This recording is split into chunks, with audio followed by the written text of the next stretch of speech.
What's up, everybody? How you doing?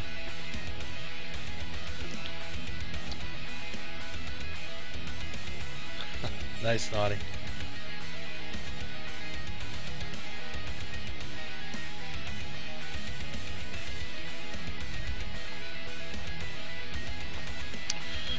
Oh my goodness. We got a lot to do tonight, as usual. What are we vaping on tonight? Well, you'll see. Shockwave, Trap Tank, and that's a killer inside there. And Mr. Juggernaut.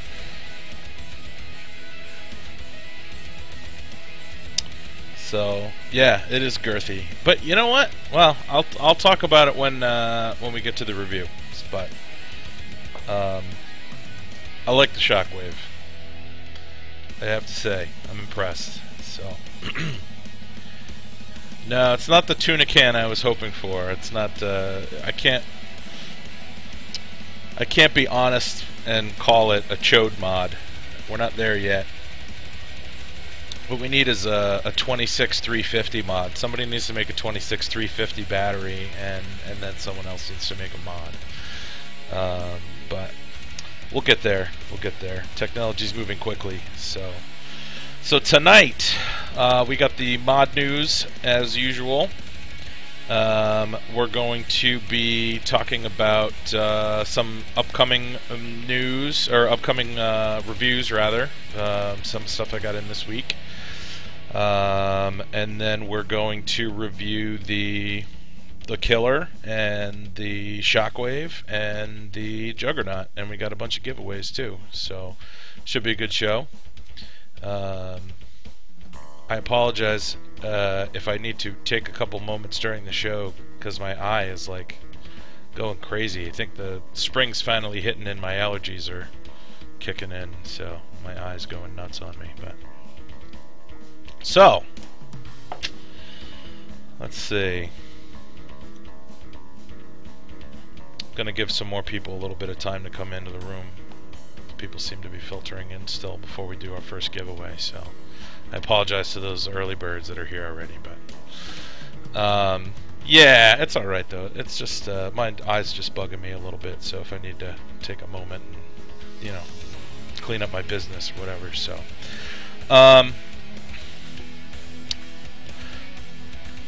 So who's going to Vape Bash? Anybody that's in the room?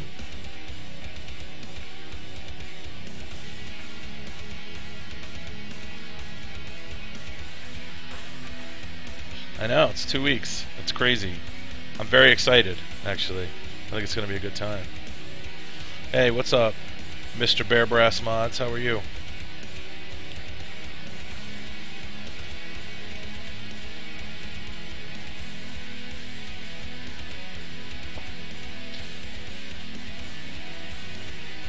Nobody's going to Vape Bash other than me and Ghost? Really? Come on. Seriously? Yeah, it's in Chicago. It's a big one. It's going to be big. It's going to be really big. I'm very excited. So, anyway. Alright. I've futzed about long enough. Time to reward the people that got here early. We'll do a giveaway. So we'll start off with a giveaway from Alice in Vapeland.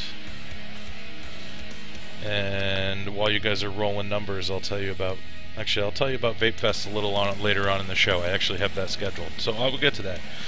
But Alice in Vapeland. Let's do a number from 1 to 50. So what I'm going to do is say go in chat. And when I say go, pick a number from 1 to 50 and type it into chat and then press enter so that it appears in the chat, or else I won't know what number you picked.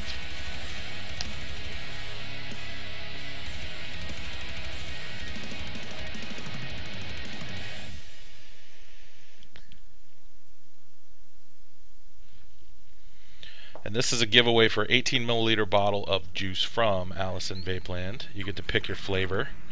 And this is for anybody international as well, so if, everyone's welcome to participate.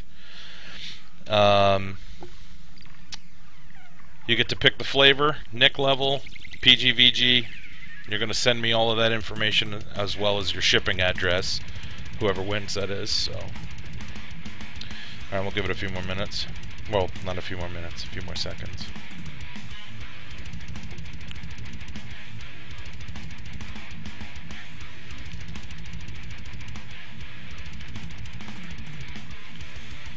All right.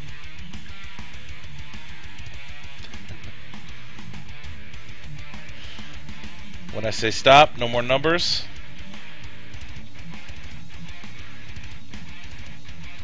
Last chance.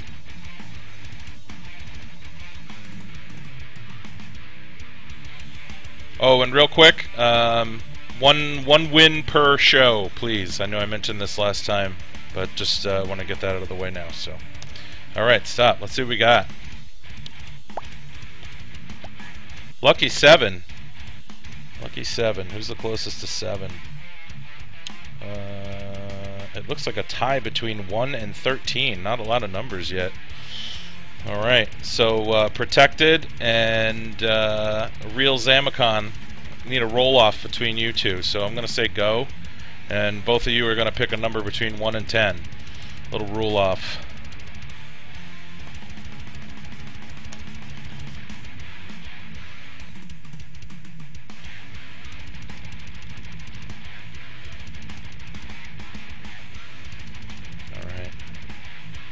Real Zamicon, 1 to 10.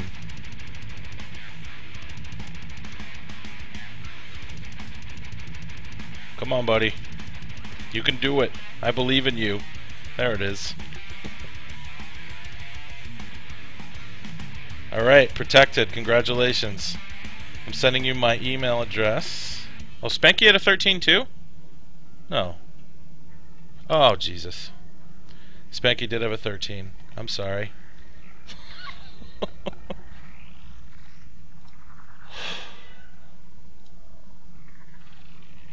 Spanky, you can throw a number from 1 to 10 in and I'll re-roll. Or we can just give it to Protected. What do you think? I think we should give it to Protected.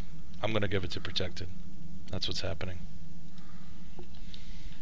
Congratulations. So I'm sending you my email address, and what you're going to do is go to AllisonVapeland.com. I just sent it to you in a private message in chat. You'll see it come up in the chat. Pick out the flavor you want, PGVG content you want, the nic level you want, and please make sure you include your shipping address in the email that you send me. So. And then I'll send that over to Allison Vapeland, and you'll have some lovely vape mail on the way shortly. So congratulations.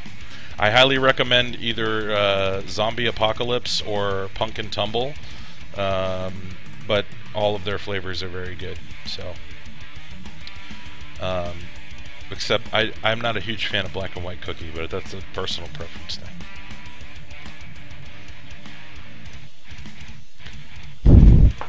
Alright, so let's get to business. We'll get started with some mod news. So, seems frozen. Is that happening for everybody? You guys getting video? I'm not getting any frame drop.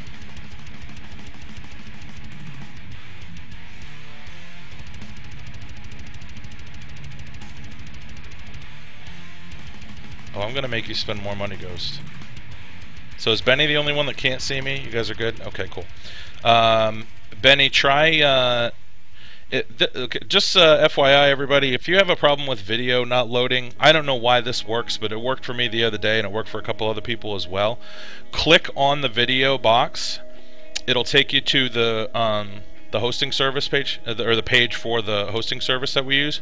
And once you're there, wait for the video to load, and then hit back, and it should be there. It worked for me, so hopefully that'll work for you too, Benny. If not, just try refreshing the page. So, mod news. What do we got first? So I talked about this. This is the Techno Ombro. This is Italian made. It's a UFS to Provari adapter. Okay. Basically, this will give you, and that's the website. That's actually a link to the Italian e-cigarette forum. If you go there, you'll see the post and thread about this piece. So if you look at the picture on the left-hand side, it's that little adapter on the right. And so basically, it's a Provari cone with a UFS adapter, so you can put your UFS on top of your Provari. Nice, Rosen. Pretty cool. It's a nice idea, you know. So this is kind of, you know, along the same lines as like a Ziadi Pro, but just the adapter part of it. Just gives you that nice smooth line on the Provari.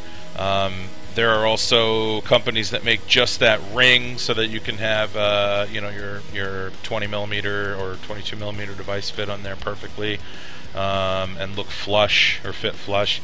But this actually allows you to use a UFS, which does not have a native 510 connection. It has a native GGTS connection with your Provari. So pretty cool. But I talked about it a few weeks ago. It's actually out now. So if you go to that link that I just posted in chat, you can check it out. Pretty cool. So next, this one I'm real excited about, and if you're not on the list, you might want to think about it. So over on Vaporwall right now, there is a list for this device. Sorry, Ghost, I'm going to make you spend more money. So this is the Somnium Hybrid. It looks really, really cool. Now, I was not a huge fan of the Somnium Addy. I thought it was good, but not great. It's a solid Genesis style atomizer, but I think that there have been some improvements made recently that it did not, that it had not implemented. However, they have made some of these improvements to this already. You know, the shorter top cap to make the air chamber smaller, so the vapor is warmer, more flavorful. It's got a smaller air hole, so while you will get less vapor production from it, the flavor is going to be better. Number of changes. Take a look on Vaporwall. The information's all there. I don't have a link to it, but if you go to Vaporwall, you'll see it. And that list is open. And you can get it in any tubes, Ghosts. In fact, I'm on the list for all three, for 350, 500, and 650 tubes for it. So, yeah, and it looks fantastic. So, and it's priced right around the same price as most of the hybrids that are out there in that kind of 250 range. So, I'm very excited about it though, and I mean, it looks really, really cool. But it's got a 3 milliliter tank. The tank is a Pyrex tank, so you can use whatever juice you want. It's got Delrin insulation. The wick hole is 2.8 millimeter, good size wick hole. The air hole was reduced from 1.5 to 1.3 millimeter, and say hi. There's Fred. Alright, buddy. Let's go. Head down. Okay. And it's 22 millimeter diameter, and the length of it ranges from 120 to 150 millimeters depending on the battery. So, yeah, it looks slick. That's what I'm excited about. I think it looks awesome. You know, I'm a sucker for a really nice looking mod. So, anyway, moving along. Yeah, I know Fred is the star of the show. I don't even know why I host this damn show. Now this, you know, nothing mind-blowing, but it's just a cool. It's a cool little stand from Atmazoo. These are the guys that make the Dingo and the Roller, and basically, it's got 3 slots on it for drip tips, and then 3 spots on it for atomizers that actually have 510 threading. So you can thread your atomizers onto there, put your drip tips on there. It's a nice little compact stand. So, and I think it will fit in like a coaster or a cup holder in a car. So. You don't hear Haunted Shores, Benny. You hear animals as leaders. So, but yeah, this is kind of a cool idea, and I don't think they're going to be terribly expensive. I don't know what the price is. I don't believe they're actually released yet, but they're coming soon. So, well, let me take a bait.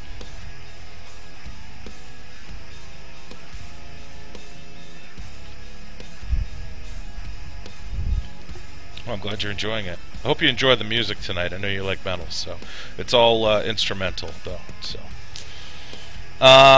let's see what's next. We've got the Sentinel mod by Grand Vapor. This comes from the Philippines. This is available at MyVape. One moment, I'll get you guys a link. I believe they are actually in stock, and they are pretty reasonably priced as well. So, here you go. Come on, buddy. Get out of here. There you go.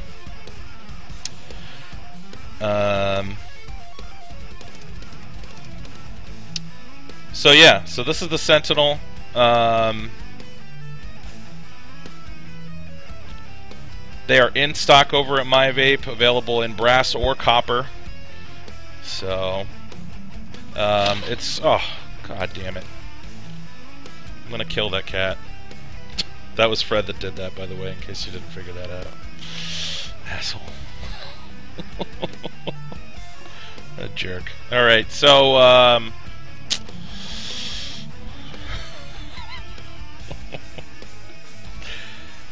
the Sentinel. Obviously, it's telescopic. You can fit any of the 1800 batteries in there. Your Sentinel is crawling up your jeans? Is that what you call your boy? Oh, you mean your cat. Oh, okay. Two-tone copper available, brass available. It's high-grade aluminum. The top and bottom firing pins are silver-coated, which is going to mean that you're going to need to maintain them. You know, and it's got a standard locking mechanism, and supposedly the firing button is very soft and pinky-friendly. Whatever that means. So, let's see. But it looks cool, and they are in stock right now. Like I said, I think it's $128 US, so not too bad. Now, as you know, I am not typically a box mod guy, but I do show them in the mod news segment frequently. This one looks pretty damn cool. So this is the Pico Libre box mod. This one comes from France, much like the Coneheads, and it is available in a couple different forms. Yeah, I think they're pretty too. This is available in a mechanical. It's also available as a bottom feeder. It's also available with a DNA 20. Well, there's a reason it has wires, Ghost. It's because there's a DNA 20 in it, which is not a bad thing necessarily. So, if you look on the picture on the left-hand side and look at the bottom of the inside of that mod, between those two screws, that slot, that's actually where the DNA 20 display is. And that one on the left, as you can see by the internals there, and you can see there's a little cutout in the door, that is actually a, I believe, 18500, I think 18500 DNA 20 bottom feeding box mod. Pretty sweet. So, I mean, I'm not going to jump on that right away, but That's pretty cool. I like the angled firing button on it too. It looks like it'd be pretty comfortable to fire the way they have that set up. You don't have to, kind of reach over the top and press down. It looks like it's kind of comfortable and form-fitting. So, plus I think that they look really nice too. It's a really classy looking device. So, and I think I posted the link in chat. If you want to check those out, you're welcome to jump on there, take a look. So yeah, that is the Pico Libre from France. Hold on, I need a vape.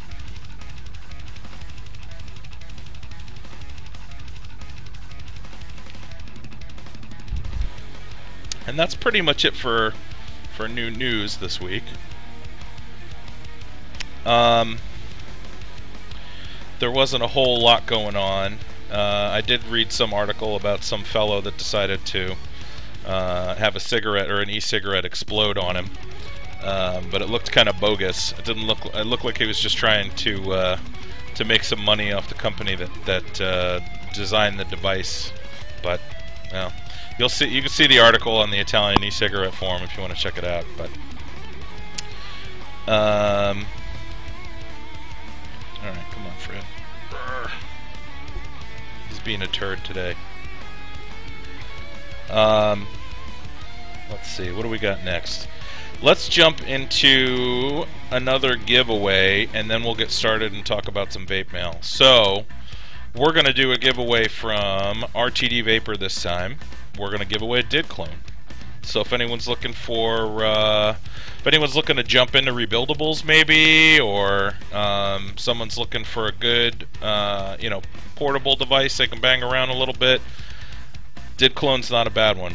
So let's see how many people we got. Alright, we'll do a number from 1 to 50. I am going to type a number from, let's see.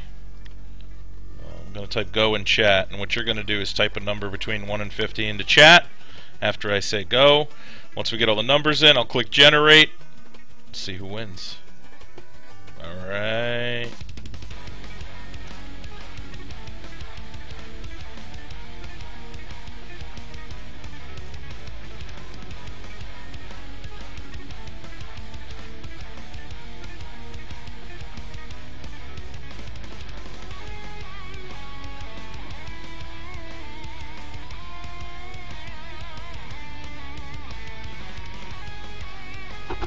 What do you think of my new mustache?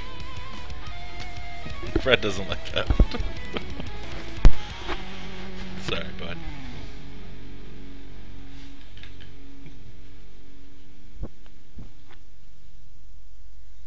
Alright. Give you guys a few more seconds. Get your numbers in.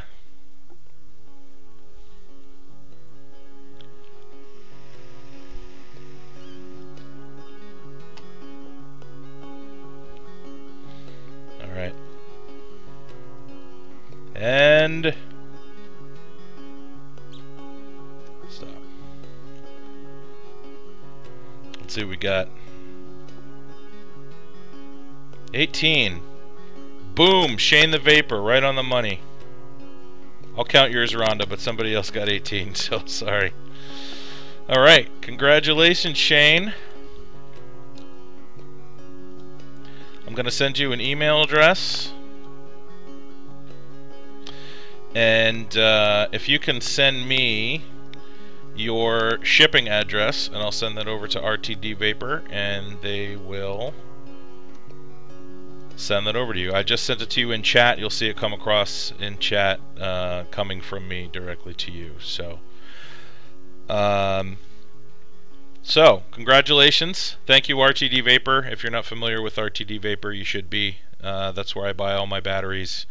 That's where I stocked up on 26 650s for this sucker, which we'll talk about here in a little bit. So, let's see.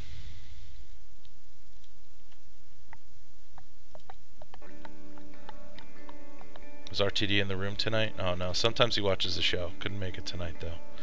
So, let's talk a little bit about some vape mail. Some of this is mail, and some of this is, well, one of them is something that I picked up at Vape Fest for a future show. So I'll give those of you that are here tonight, I'll get a little sneak peek of what we're going to do on a show later, probably sometime next month.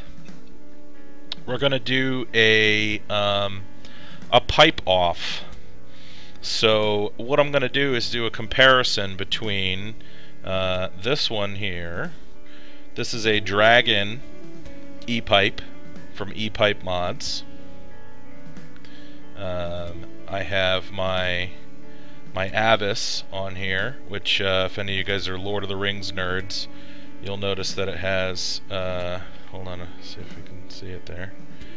That is the sword Sting from Lord of the Rings on the tank shield there. But this is a Dragon pipe from E-pipe Mods.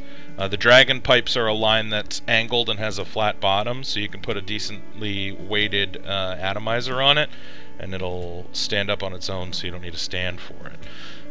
We'll be, in that pipe off, we'll be talking about that. We'll be talking about the claw pipe from Vape Syndicate.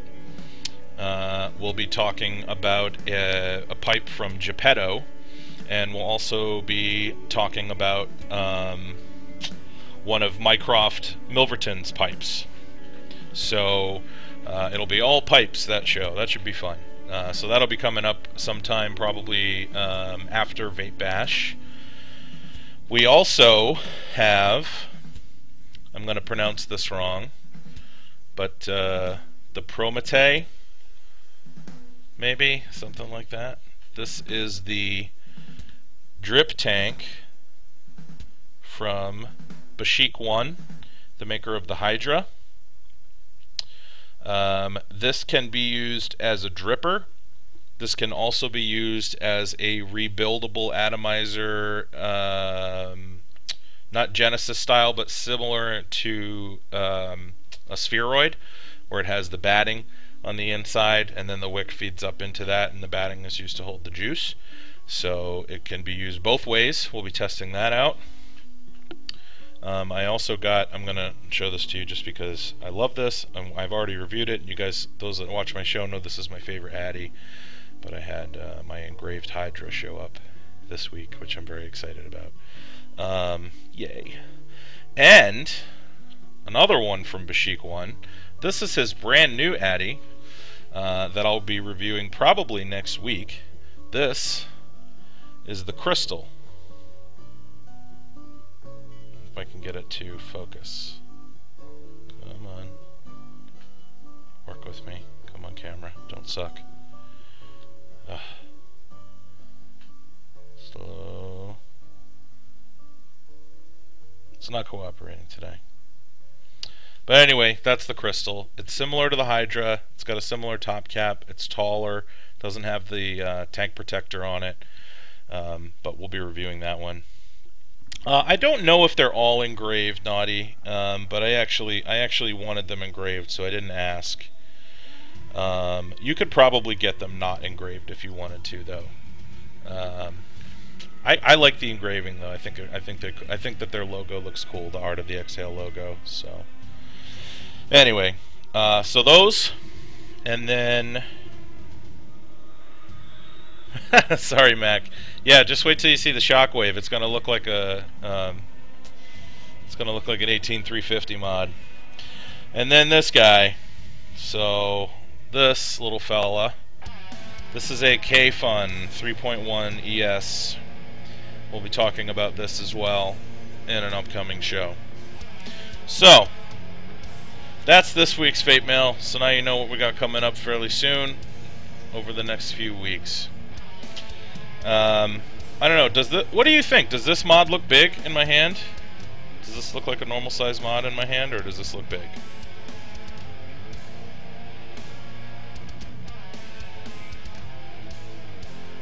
Because this is the 26650, but we'll compare it to some other stuff, though.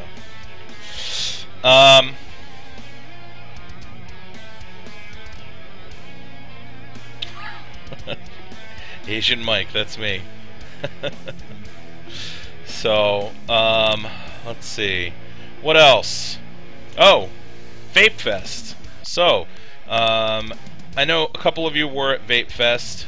Just to give you guys a quick rundown, like I said, I picked up the Dragon E-Pipe from E-Pipe Mods there.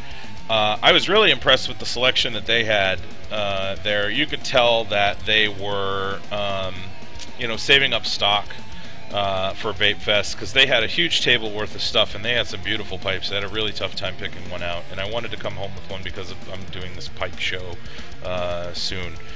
But it's that was really cool. They had some issues themselves which really sucked. They had 2 cars going, and one of them ended up getting stuck in Virginia. I don't know why, but so they only had half of their stock there. They had all their pipes, and they had all of their, I think they had all their pipe stems, but they didn't have any of their buttons, and they didn't have any of their batteries, and they didn't have any of their atomizers. So everybody that bought a pipe there couldn't use it because the buttons weren't there. So I think that they kind of got hurt on sales a little bit because they didn't have the buttons there. But they're shipping them out to everybody that bought one. But it kind of sucked for them. I felt bad, but hey, you know, everybody knows E-Pipe Mods. I'm sure that they'll sell out of their stuff eventually.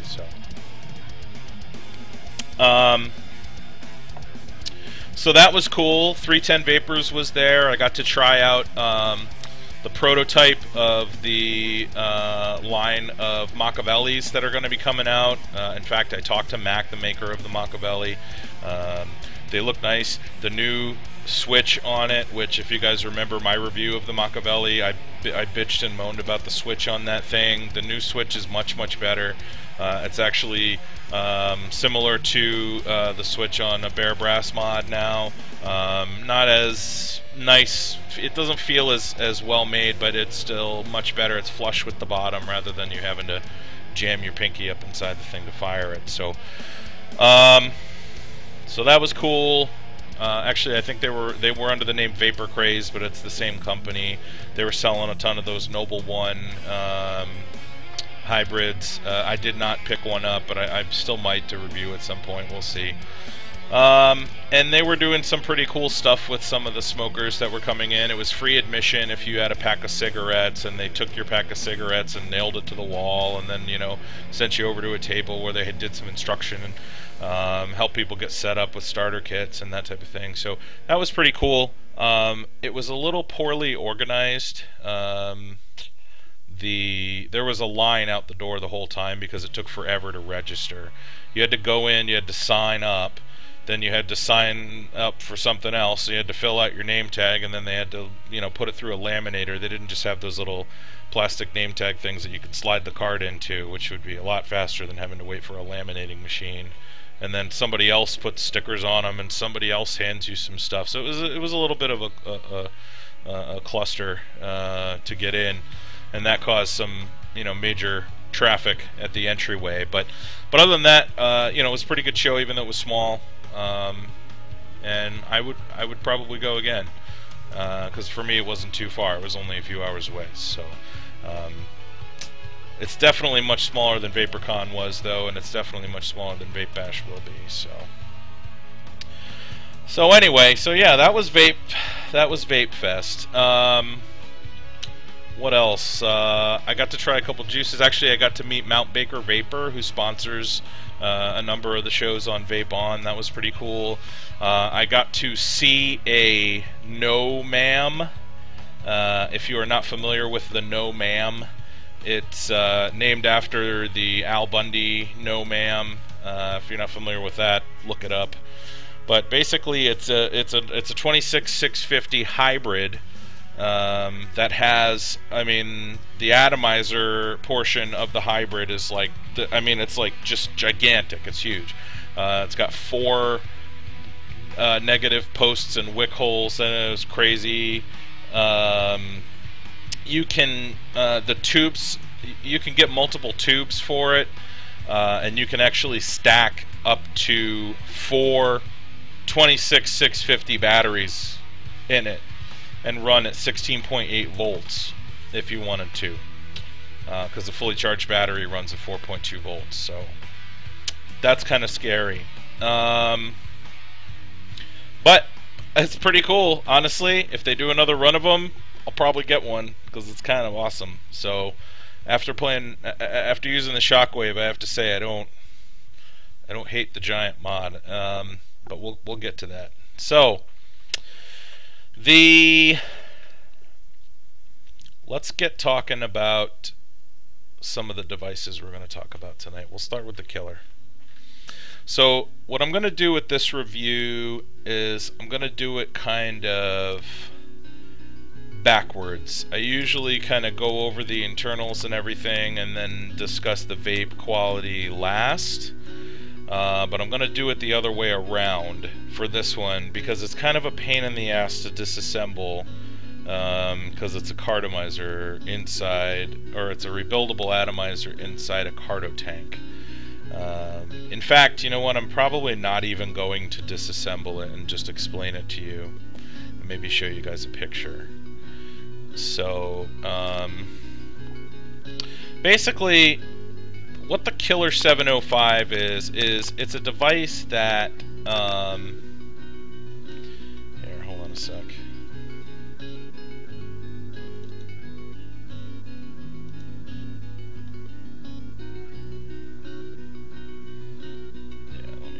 Picture of this so that you can see what it looks like inside. And I'm sorry, I should have prepared this beforehand, but I was planning on disassembling it, and I just kind of realized right now how much of a pain in the ass that would be. So basically the Killer is I mean, I don't want to call it a rebuildable cartomizer because it's not a rebuildable cartomizer, it's a rebuildable atomizer. However, it serves as a cartomizer.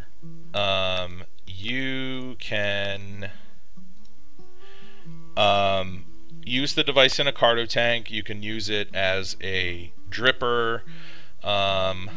One of the cool things you can do is you can actually do both on the same device at the same time, which I'll explain how that works in just a moment. But hold on a sec, I'm going to add a picture real quick. Give me one moment. Let's switch over to here. We'll get rid of this and one moment. Okay, so this is the inside of the Killer. Okay,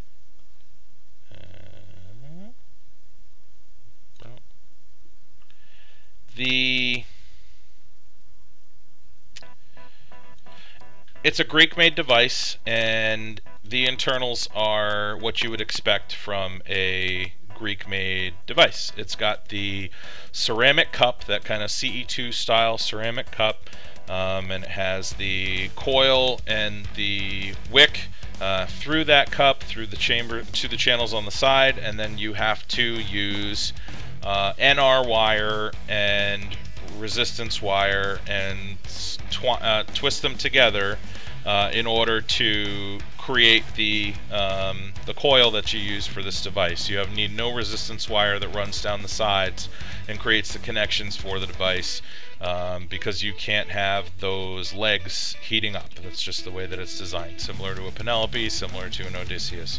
It's a much smaller area to work with, though, as you can see by the way that this fits inside this little carto tank here. So the price is actually fairly reasonable. You can get it from a couple different shops. I'm actually going to post a link real quick here in chat. You can get it locally from a place called 405 Vapors. They're going to have them in stock again in April.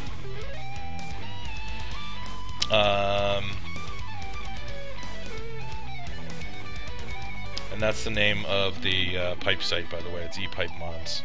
So, yeah, it's made of 304 stainless steel, which is good. You know, it's you know, a lot of people talk about using 316 surgical grade, but 304 is actually It's really better because it's actually more conductive. And they are fairly available. You can find them on classifieds fairly frequently. They come up available every few weeks on a couple different sites. If you want to buy them in the US, use that link that I just posted. It comes with what you see in that picture there, and it also comes with a couple of pre-made coils, and you can get the pre-made coils and wire in different resistances. They have a low resistance and a standard resistance one. I believe the low is like 1.7 to 1.9, and then the standard is 2 to 2.2.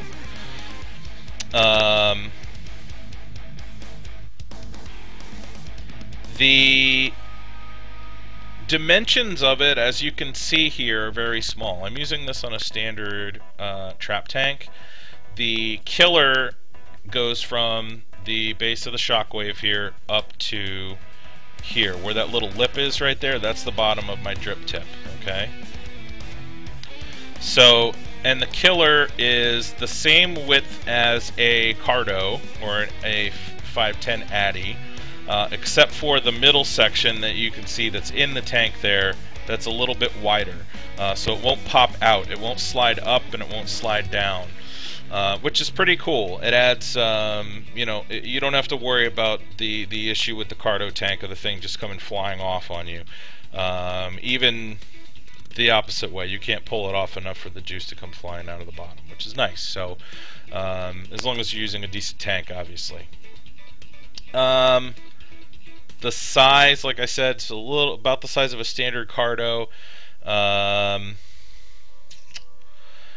and it looks internally, if you look at this picture, like a CE2, and it's the same general concept, except it's like a bottom-fed CE2. So with top-fed devices like a Vivinova type device or an actual CE2, the flavor is muted because of the distance that the juice has to travel up the wick, and a bottom-fed device is typically going to give you more flavor. Something like you know, like a Kang. I think the Kanger T2s are bottom-fed, like a CE3, for example. I know you guys aren't used to hearing me talk about this stuff, the non-rebuildable stuff, but you know, it's comparable, even though this is a better quality device, obviously. So this is bottom fed, so you get a little bit better flavor. It's a similar type of feeding to like a Penelope, except it, you know, functionally it's an Addy rather than being a whole Addy and tank assembly, which is cool, because one of the things that you know, I think is preventing a lot of people from getting into rebuildables is maybe they were a heavy Cardo tank user and they have a lot of money invested in you know, nice Cardo tanks like the Finiac tanks and the Bedazzled tanks and trap tanks, and they don't want to, you know, waste that money, although, you know, you can probably get some of it back from selling stuff on the classifieds, but still, you know, this allows you to use the stuff that you've already got, but still jump into rebuildables, which is pretty cool. Let's see. Setting it up, it's not too tough if you've set up a Penelope before, but it is a little bit of a pain in the ass. There's not a lot of space to work with, and when you've got, like, you know, giant sausage fingers like I do, you might have a tough time. The way that the wires are connected in this, I don't think is ideal. One of them actually has a connection, but then the other wire you actually push down into the threading, and then you thread the top cap onto the wire, which is a little awkward. You know, it works, but I don't know, it's a little awkward. I feel like it could have been a little bit better designed. How it vapes, it's pretty good.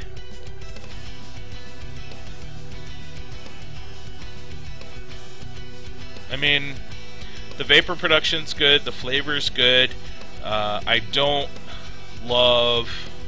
This is gonna sound really snobby, but like, I don't know if this is psychological or not, but I feel like I can taste silica.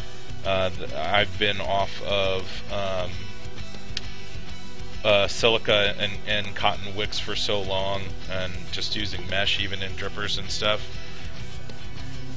Maybe, you know, I might just be losing my mind. I don't know, but I feel like I can taste it a little bit.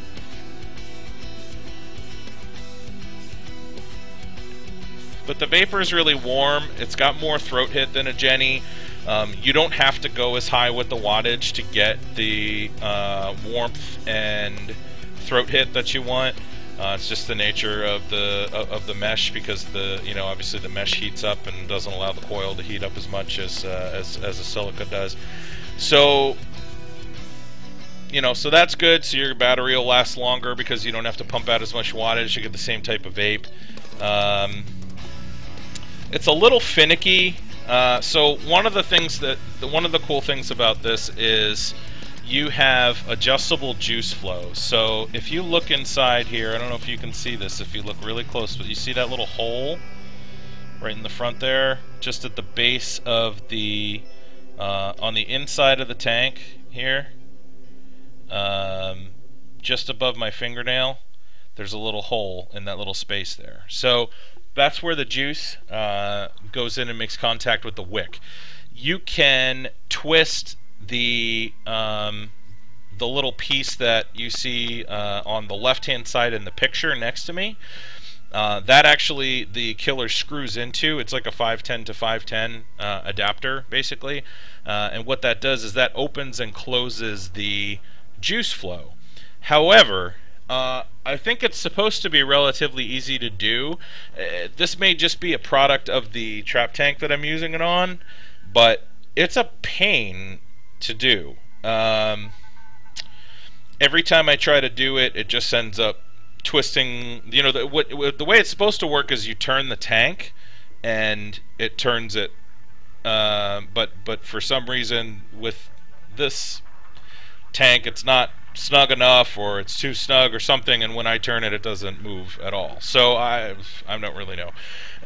So in order for me to do it, I would have to take the whole thing off, tighten the bottom, tighten that adapter to tighten up the juice flow, and that's just kind of a pain in the ass. So didn't love that about it. I had it flood on me a couple times when I filled it. I had read that it wasn't like a GG device, like a Penelope or an Odysseus, where you really have to close the juice flow before you fill it all the way, and then tighten it slowly when you put the cap back on, or else it's going to push juice up into the coil and flood it. With this, I heard that wasn't a problem, because you don't really have that pressure change from pushing the top down with the O-ring pressing and compressing everything. With this, all that you're doing, because it's a trap tank, is you're unscrewing that little tiny screw there, you fill it, and then screw that screw back in. That little tiny bit of pressure from screwing the screw back in shouldn't cause it to flood. However, it did, and it has, and it's done it a few times to me. In fact, every time that I've filled it except for twice, it has done that. So that's annoying.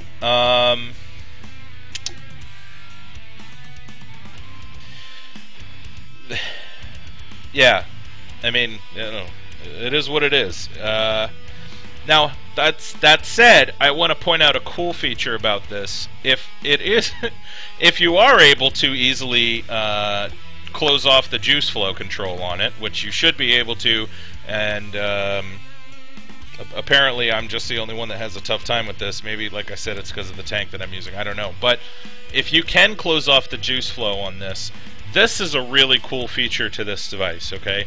So what you can do is, because of the way this is set up, you can close off that juice flow, by turning the base, and immediately switch flavors and use it as a dripper. Because closing off the juice flow from the bottom,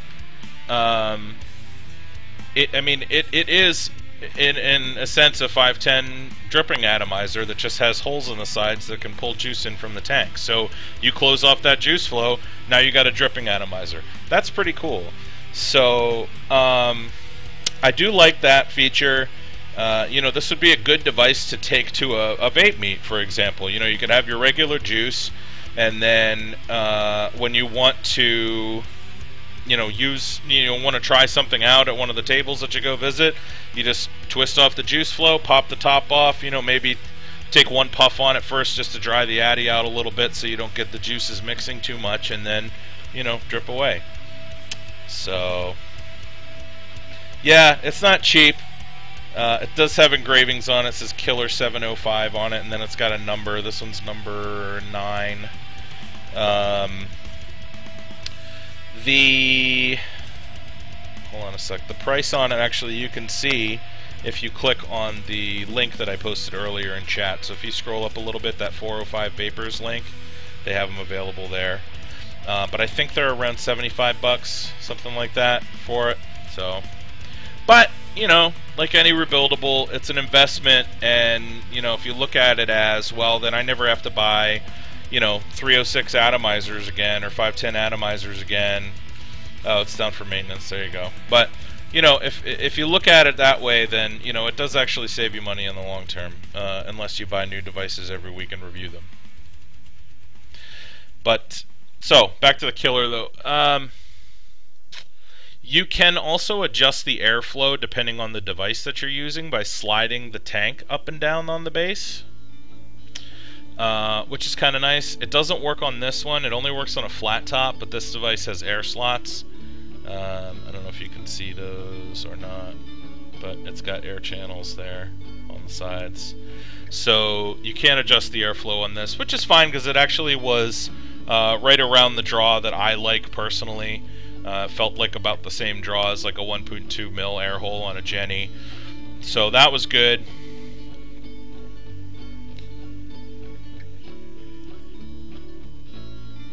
But, I mean, to be honest, overall, I'm not in love with the device. It's okay. If you like silica rebuildables, this might be right up your alley. I don't think it, the taste and flavor and everything was as good as on a Penelope when I was using Penelopes regularly. I do think it's a really cool idea that maybe could be refined a little bit. I know that there's not a lot of space to work with in there though, so I think I understand why they made some of the decisions that they made making it. Great concept. I'm not going to say it was poorly executed because I think it's executed well. I just think that there's a couple things that they could fix. I don't know if fix is the right term. Tweak to improve it. But I don't know how they would go about doing that, to be honest with you. I'm not sure why it's flooding, why I was having the issues with it flooding. Yeah, I heard that they're coming out with a new version of it. I wonder if they're going to fix some of the stuff that I'm talking about, so hopefully. I haven't yet, Shane, no. So, yeah, I mean, I would definitely like to try out a version 2 of this and give it a whirl. I think that the device has a lot of potential. I personally was never really a big Cardo tank user, so I kind of jumped from clearamizers straight into rebuildables and never really went the Cardo tank route. I tried them very briefly and didn't like them at all. So, but for someone that is, like I said, that has some nice cardomizers, it's not a huge investment like some of these other rebuildable devices that are going to be $150, $200.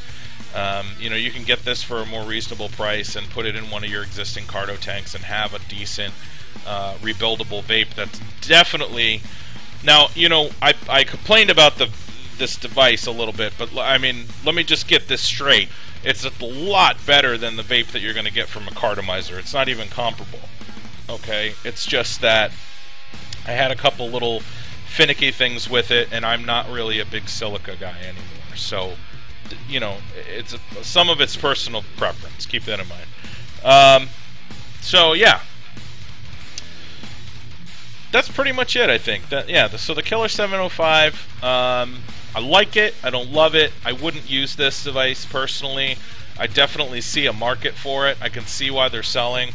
I think it's a great device to introduce people to rebuildables because of the fact that you can get pre-made coils for it, or pre-made wires for it, so you don't have to jump in all the way with both feet and do the whole thing where you're twisting the NR and resistance wire. You can get into that later if you want to.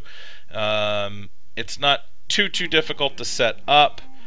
You don't have to deal with shorts because it's silica, and you know, you're not dealing with a conductive wicking material.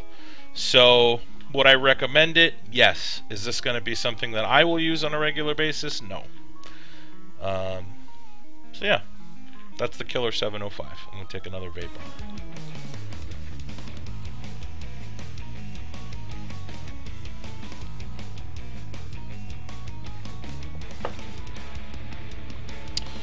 So let's do another giveaway. We'll do a giveaway, and then we're going to talk about what I know a lot of you guys are waiting for, the Shockwave. So we're going to do a giveaway from Vape Syndicate. Vape Syndicate is a fairly new vendor, if you're not familiar with them. And they are a fairly new juice vendor, and also someone that's making custom-made drip tips. You should check out their website if you haven't yet. It's vapesyndicate.com. Every Friday, almost every Friday, at 12 p.m. Eastern Time, Adam, the fellow that runs Vape Syndicate, posts up his custom drip tips that he makes over the course of the week. And some of these are just absolutely, well, all of them are absolutely gorgeous. Some of them are just like amazing though. So he did some special edition ones last week that were just mind-blowing. So yeah, really high quality. He does a lot of stuff with titanium. He does some mixed metal, titanium and brass, does some brass stuff.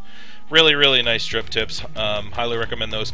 His juices are actually phenomenal too. He does tobacco and fruit blends, and tobacco and bakery blends. You know, they all have tobacco in them, but they're not like a straight tobacco vape. And all of them I've tried are fantastic. He's working on another one called Lil Tart that I just tried this week, and it's fantastic. I think it's ready for release, so that should be coming out soon. He's got a few others that are up there as well. Definitely recommend trying those out. Anyway, the giveaway will be for we've been doing coupon codes for a 10 milliliter bottle of juice for free, but it's been kind of a hassle for him. He's had some issues with the checkout, so we're just going to do a 10 milliliter bottle of juice this time. So whoever wins, we're going to do, we'll do a number from 1 to 50 like we usually do. And the winner,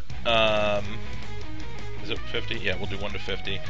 The winner is going to get a 10 milliliter bottle of juice from Vape Syndicate, and what you're going to do is just tell me what flavor you want.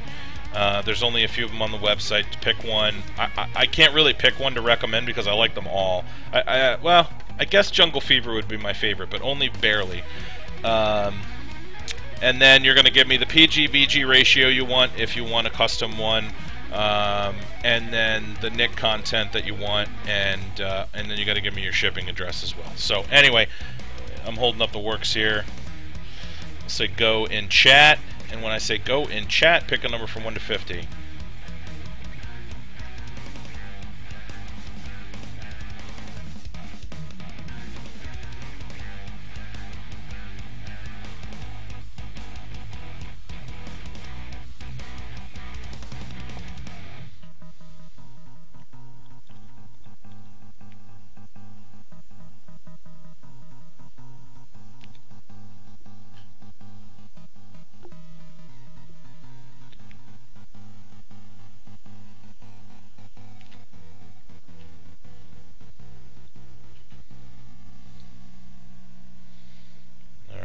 Give you guys a little more time.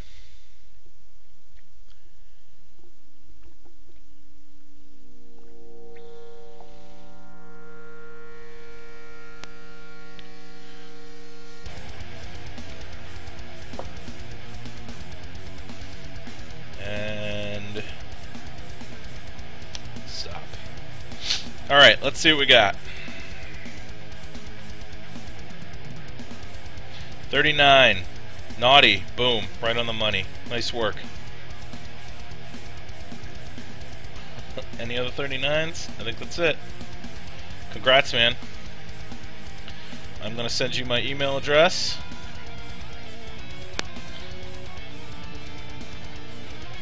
And you're going to pick out the flavor you want. BG-PG ratio if you want a custom one. Nick content, and make sure you give me your shipping address in your reply as well. I just sent it to you in chat. Congratulations, sir. So, moving along. The Shockwave. Alright, so I don't want to go all fanboy on you guys, but let me tell you what. This is a really fucking sweet, pardon my language, censor that out if you need to on the YouTube replay, but this is a really cool, really cool device. So, before I talk about the device, I just want to show this to you real quick. So this is a 14500 battery, okay? This is an 18650 battery next to a 14500 battery, okay?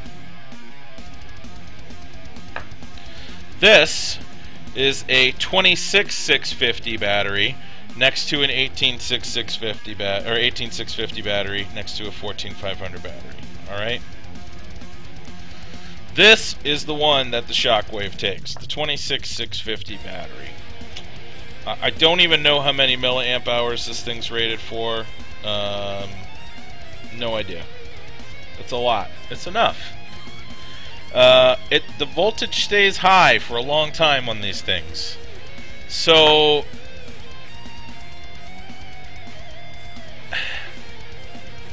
this device is awesome.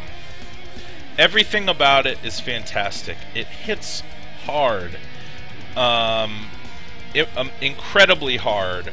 So I have a 69 mod. Yes, it's called a 69 mod if you're not familiar with it. It's because you can take the button assembly and switch the location, top or bottom. See what they did there. But I have a 69 mod. Clean contacts, well taken care of. I cleaned the contacts before I used it. I put the killer on top of that, okay? Depends on the size of your pockets. Generally speaking, I would actually say yes, because it's not much taller than, if at all, than a 26 or an 18650 device. But I'll talk about that in a bit. So I had this killer on top of the 69 mod. Used it for a little while. Good. Got the juice flow where I wanted it to be, so it wasn't dry hits, but it wasn't too, wasn't gurgly. Great. I take it off the 69 mod, put it on the Shockwave. First hit I take. Oh, God. Dry. That's gross. What did I do? I must have messed up with the juice flow control or something. I checked it. Exactly the same place. Hit it again. Hit it a couple more times. Every time it was a dry hit. It was because this thing is putting out...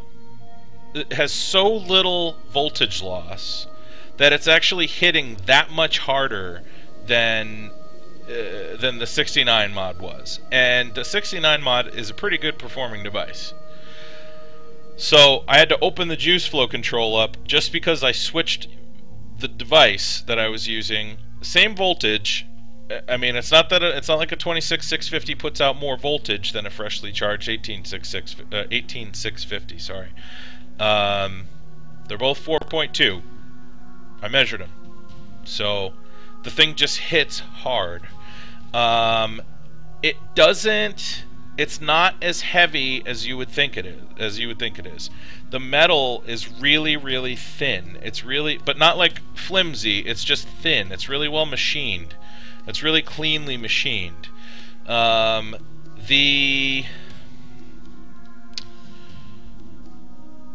You know what, let me just run down the specs for you guys real quick.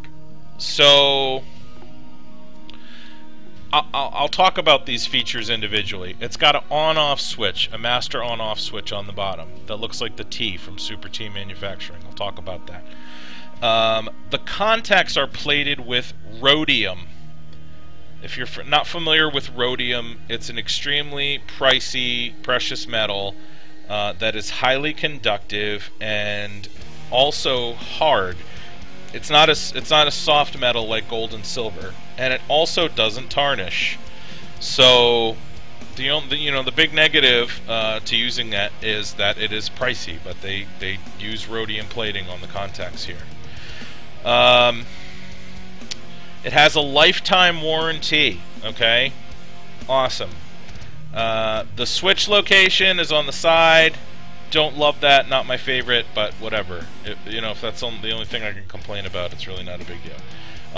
But I will say, the way that it feels, you can press that switch no matter what direction the air hole is pointing when you put your Jenny on top of this. So it's really not that big a deal. But anyway, I'll explain that in a little bit. It takes 26,650. It comes with a kick ring, which I should have taken out. My apologies. It comes with this. This is the kick ring. So this slides into the tube of the device, so that the kick will fit into this. As you can see, it's about the same diameter as a 18. See, look at that. Like so, right?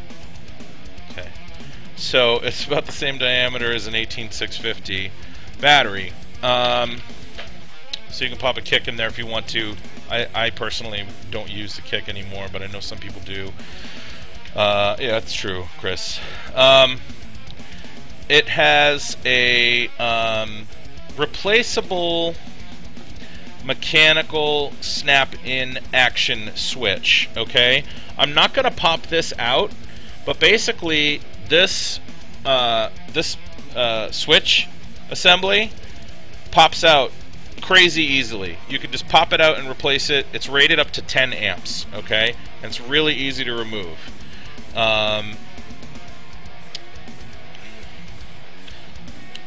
So if you do have an issue with the switch going bad, you can pop it out, send it to Super T, and they'll replace it for you for free. Pretty cool. And it's rated up to, like I said, it's rated at 10 amps and 10 million cycles. And it feels really nice. I know you guys have heard me talk about how I like a very tactile feeling button. Like you can really feel the click on this. You can probably hear it too.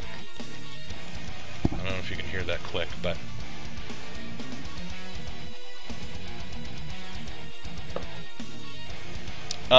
also, there is no exposed spring at all in here.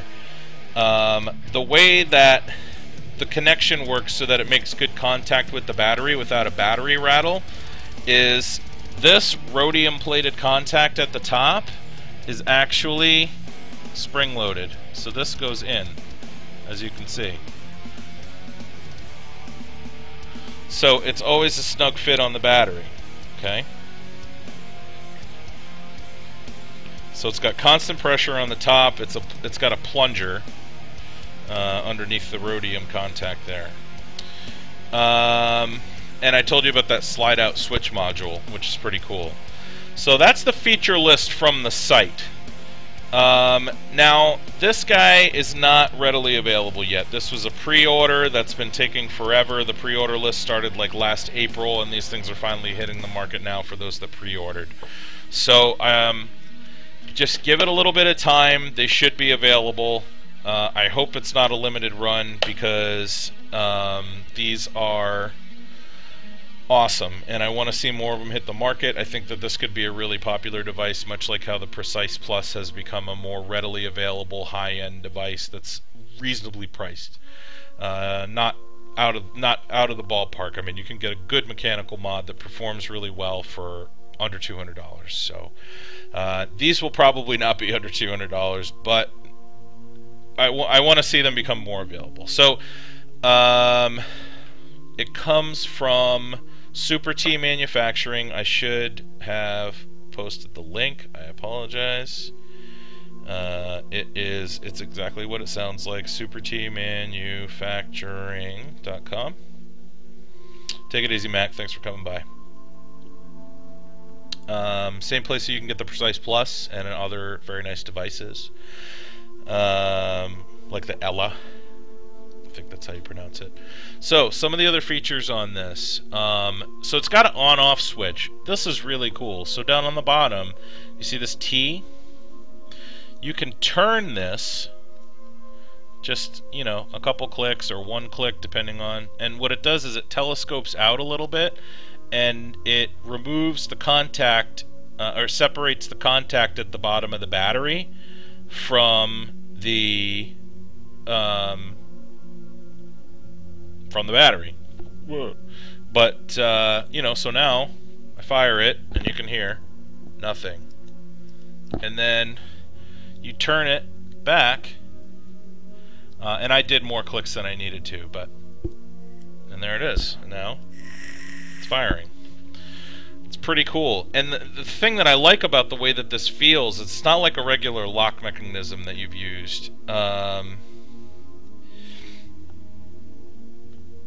So you know, it's not like a button on like an Atom or a GG where you have like the little ring that you have to twist on the threading. Like with this, each little quarter turn, it clicks. It's really tactile. Everything about it is tactile and feels really well crafted and really well made. I think it looks really cool. Like the machining on it is beautiful. It's got battery vents on the bottom here. You can actually see the orange from the battery coming through there. Just everything about it. The finish on it is the super fine brushed finish that just looks awesome. I mean, I know I'm gushing about this thing, but it is a really well made, really high performance device. I don't know the dimensions off the top of my head. I didn't see them on the website, but just to compare this to we'll just put it up next to a Juggernaut, okay? So if you had, you know, height-wise, and now keep in mind the Juggernaut is a fairly compact hybrid. So if you had like a traditional size, you know, Genesis style atomizer on the top of this Shockwave, it's not going to be that much taller than an 18650 hybrid. Or actually, it's probably shorter than an iHybrid. It's not going to be too much taller than a traditional 18650 device with an atomizer on top of it, I should say. It's a little bit taller because the switch assembly is a little bit bigger. But they save a lot of space in the base because there's no spring, and you know, the button isn't in the base. The button assembly is up here. So, all right, buddy, come on.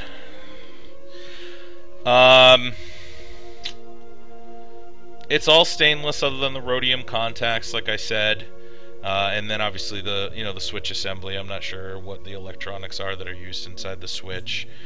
It is not purely mechanical, which is one flaw depending on how you look at it. So the switch does have the possibility of failure, but it is a pretty high-end switch and capable of handling some serious output. 10 amps is going to be plenty for 99.9% of people that are using these devices. Oh yeah, Fred does. He likes to sit on my shoulder. Hey buddy. Yeah.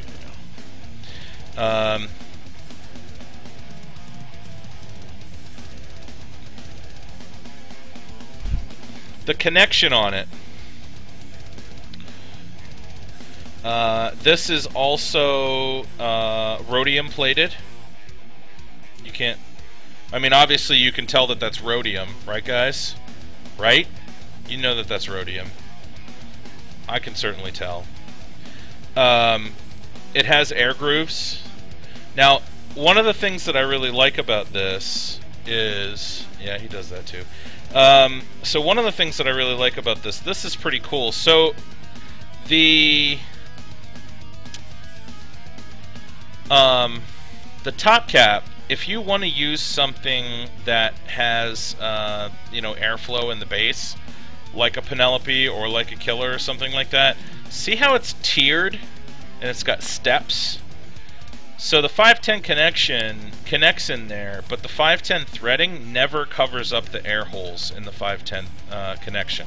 If you have something with air holes at the top of the 510 connection, they sit in that second tier where there's like a little bit of a well that feeds into those air slots on the side. So no matter how far you tighten this thing down, and even if you tighten it down to the point where it sits flush on the device, like with a Penelope, it's not going to restrict the airflow at all. Now you don't have airflow control per se, but you do not have any restriction to the airflow. Let's see, what else? I mean, I think that pretty much covers it. I mean, it's awesome. It's big. It's going to be too big for a lot of people, you know? I mean, you know, I like the way it feels. I have really big hands. I don't think that it's as big. It's not as big as I was expecting it to be, though. I mean, yeah, the positive pin is self-adjusting. That is correct.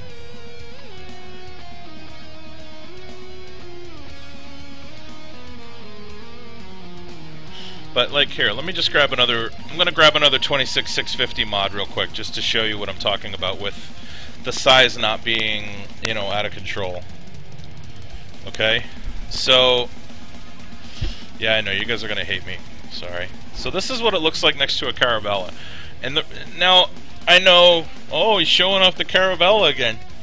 Look, the reason I grabbed the Caravella is because it's a very compact 18650 mod. So this will be the biggest difference you're going to see between an 18650 and a 26650. Okay? So this is like the most compact 18650 out there. Height and width combined.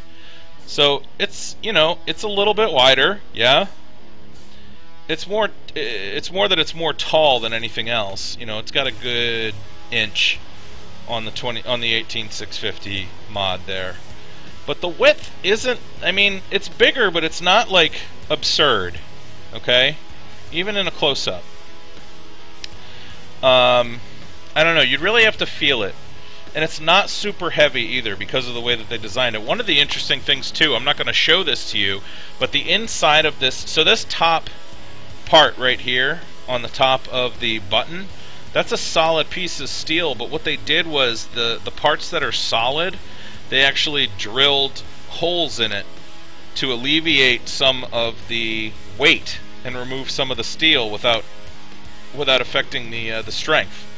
So, you know, they did a lot of things to make it not weigh too much for a device that's this big. Yeah, that's about an inch taller. Yeah, that's right about an inch taller, maybe an inch and a half. So, but the width, you know, it's girthier, but it's not an absurd amount.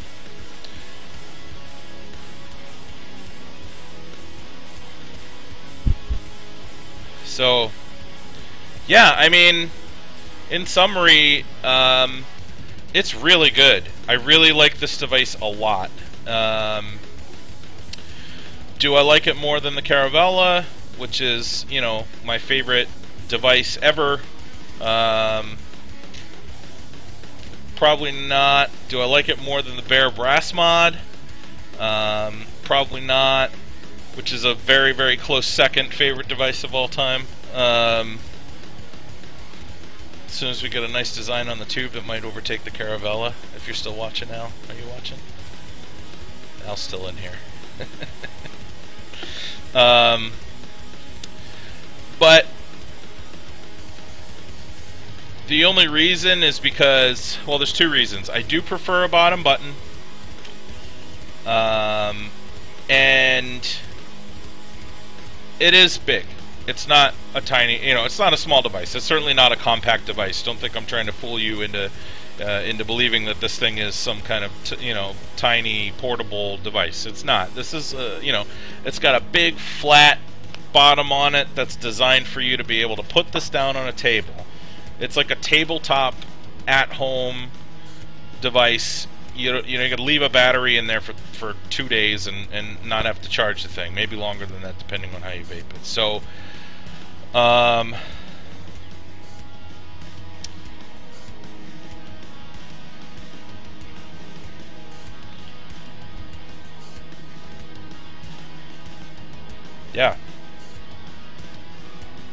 kind of awesome. So yeah, all right, I'm done gushing about this. I like it a lot. I think you guys got that.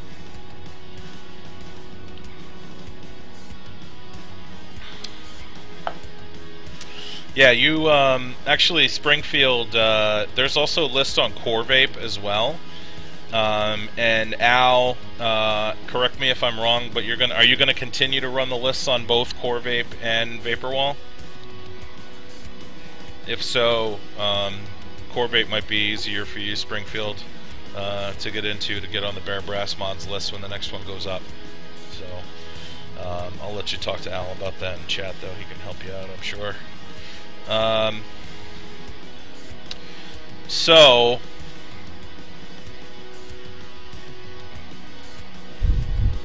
moving on, let's talk about the Juggernaut. The Juggernaut. This is a device that I've had. Oh, you can do Vaporwall. Well, he's on Vaporwall now too, so don't worry about that. His second list went up on Vaporwall in addition to Core Vape, so you should be okay. Most people have a tough time getting into Vaporwall. Oh, geez, you're all over the place, man. So this is the Juggernaut, okay?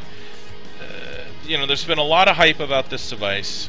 You know, it's been kind of difficult to get for a little while. The second batch just came out recently.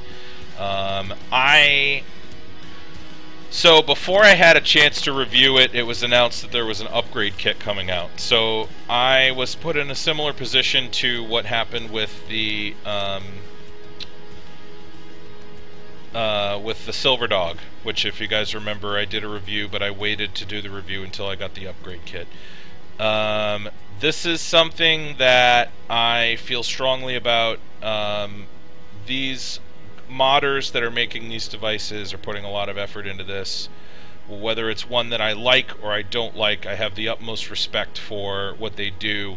And if an upgrade kit comes out, I'm not going to review the device until I get the upgrade kit. That's just, you know, I think that it would be disrespectful to do that, to put an opinion out there, because I do give an honest opinion on my reviews, unlike some people that gush over everything that they open, and don't actually have any opinions.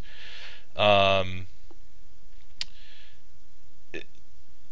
know, and it wouldn't be fair to M1 to review this device knowing that there's an upgrade kit coming out and not review one with the upgrade kit installed. So I got the upgrade kit last week. Actually, I got it the week before, but it was after I had already set up my devices that I was going to use for the week and review last week. So yeah, so I'm using the Juggernaut now. And I mean, I get it. I get why there's a lot of hype. It's not just because the thing's rare. You know, this is another one of those things that's kind of like the Hellfires. You know, people say like, oh, it's all hype and this and blah blah blah. And you know, the Hellfires are not going to be for everyone. They're not really designed necessarily for someone that's going to do like crazy low ohm vaping. But I mean, the flavor from a Hellfire Mini is like nothing I've ever experienced before. It's the bottom line. The reason I like the Hydra more than the Hellfire Mini is because it gets the flavor almost to the point where the Hellfire Mini is, with a much larger juice capacity. The Hellfire Mini, you can vape it and watch the juice go down. I mean, there's no way that I could take that out on the 10. So I think the Hellfire Mini is an amazing performing device, but it doesn't have the all-around. I don't love it all around as much as I love the Hydra V2. Anyway, stop talking about those. We're talking about the Juggernaut right now. So, the Juggernaut. The Juggernaut is a really unusual looking device. I think the face, it does kind of look like a face. I think that the top cap on this, I don't know why this is, but for some reason to me it looks like the face on a tarantula. With the two, I mean, I know that they have more eyes than that, and you know, but with the two tank slots. It looks like fangs. I don't know. It looks like a tarantula to me. It's not a bad thing. I think it looks cool. So the Juggernaut sold at 310 Vapors in the U.S. If you want to go to M1's website, it does look a little like an adult toy, maybe. Yeah, Rosen. I wasn't gonna say that. You said it, not me. I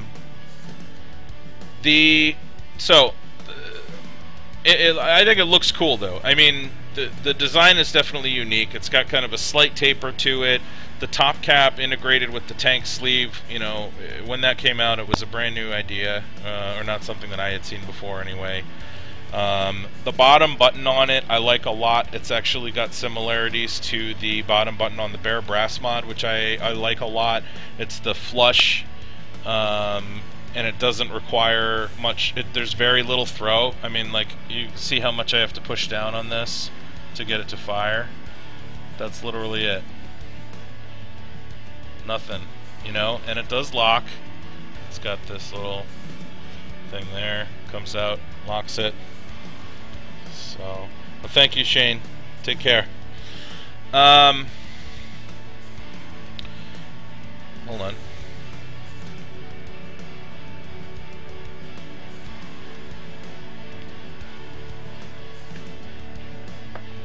Yum. What's it made of? It's made of 316 surgical grade stainless steel. I know I mentioned earlier that I prefer a mod that's made out of 304 just because it typically will hit a little harder. However, with the upgrade kit installed in this, I haven't had any issues with how hard this thing hits. So just, you know, whatever. The wick holes are 2.5 millimeter. It's got a 3 milliliter borosilicate glass tank, so you can put whatever juice in there you want. You know, like I said, and like you can see, the top cap is integrated with the tank protector. It's not threaded. It's adjustable throat hit. You can turn the cap. You can see your juice level through the little sleeve, through the little holes there. You can set it up with a single wick, dual wick, U-wick. It's got a 1 millimeter air hole, which is a little bit tighter draw than I prefer, but that's okay. We'll talk about that in a little bit. And it does come with its own little custom drip tip, which you may or may not be able to see here. So that's the little custom drip tip that comes with it, which is actually nice. You can set this up with 18650, or and you can see the quality of the machining here because you can barely tell there's a line right there.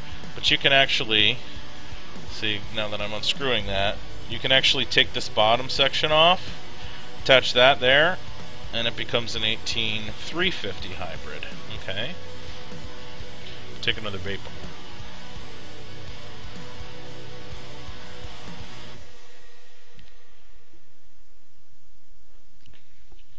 So that's cool. Let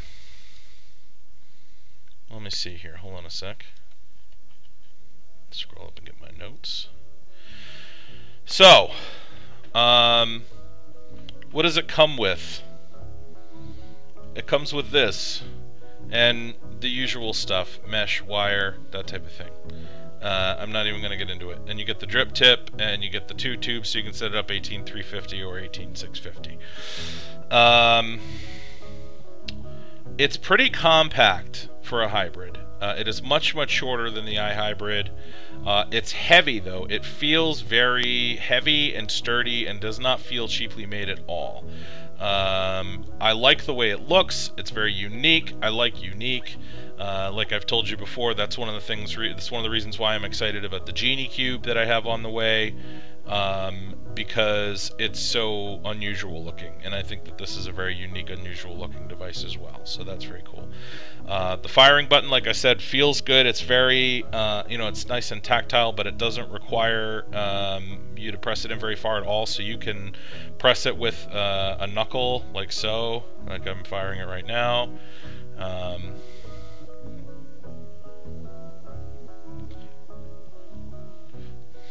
The top cap, which is integrated, is reduced, and it's pretty tight in there. So let's see if you can see inside here.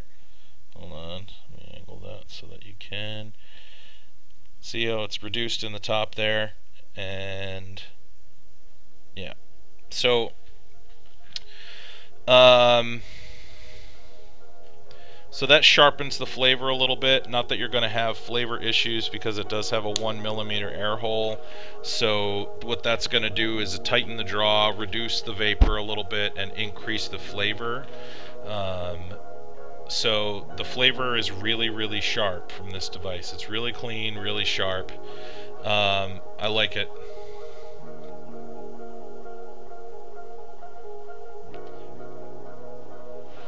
Internally, talk about under the hood real quick. Stainless steel screws, stainless steel deck. However, what you're threading that positive post into, or what you're threading that positive screw into, hold on, there we go, is actually a brass post. And it also has a brass contact on the inside of the tube, which, let me see if I can show this to you here. One sec. You may not be able to see this, it may be too dark inside, but I'm going to try anyway to see if you guys can see this in here. Actually, that's not too bad, you can see a little bit of light. So inside there, I don't know if you can tell, but there is a screw inside a screw. So that top larger brass screw is what tightens the positive post inside there, and then that smaller one telescopes out so that you can adjust based on the variance in the size of your battery, so that you don't have any battery rattle, which I love about this device. You don't have any battery rattle. As you guys know, I hate when the battery inside my device rattles around. It just pisses me off. So it actually drives me a little bit crazy, more so than I already am, and I'm already pretty insane. So yeah, you saw the holes in there: single wick, dual wick, U wick. I don't know that I would set this up with a dual wick. You know, typically, I mean, unless you went with like a high ohm dual wick, maybe like a 1.0 ohm, so like maybe dual 2 ohm wicks, coils rather, because it does just have the 1mm air hole, so you're gonna get, I don't know that you're gonna get enough air circulation through there to really, cool the, I don't know, it would be a lot of throat hit, basically, is my point. And I think it might be a little too much. And also, because the wick holes are a little on the small side, I don't know that you would be able to keep up if you did a dual wick and went down below 1 ohm total. So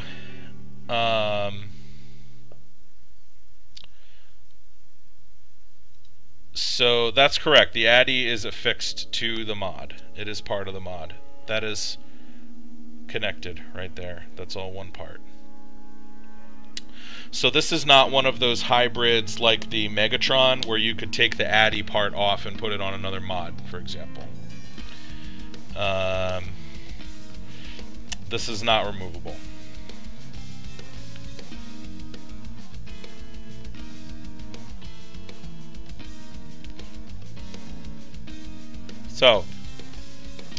So how does it vape? I like it. It's a little tight. The draw's a little bit tight for my taste. I do prefer, I used to say I prefer like I prefer a 1.5, 1.4. I don't anymore. I've actually come down. You really do get much better flavor when you have a little bit tighter draw.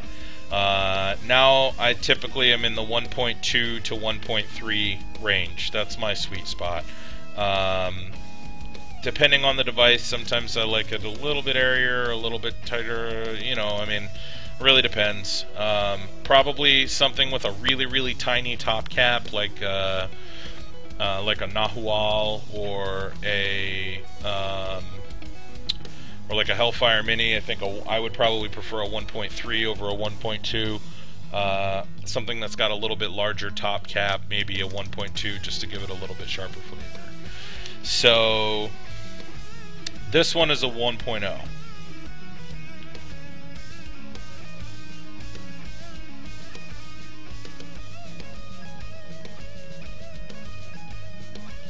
The vapor production is still good, you know. I mean, it's not like you're not blowing clouds of vapor. It's not super crazy thick vapor like you saw from the Megatron that I reviewed last week. But I mean, that's just because it doesn't have two giant air holes. So whatever.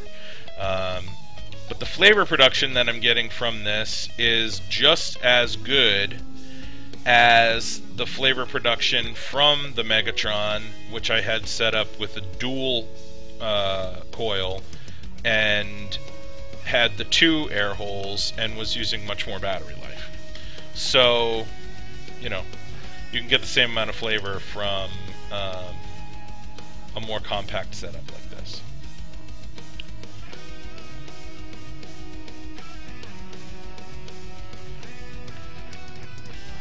What else? Yeah, I mean, I've tried other drip tips on them. They all fit fine. You know, the machine quality on it's really good. I definitely recommend that. You know, recommend it for build quality. I will say, I think that it is the... I'm going to try to say this without sounding like I'm stereotyping, but I have had some devices from the Philippines that were not very good build quality. I have had other devices that were good build quality, like the Enzonic is a well-made device. But this device is definitely the highest quality device that I've ever seen come from Philippine modder. It's, you know, the level of quality of the machining is on par with anything that I've ever used. So, you like when I make eye contact with you while I vape this, Ben? All right, here, I'll do a close-up for you.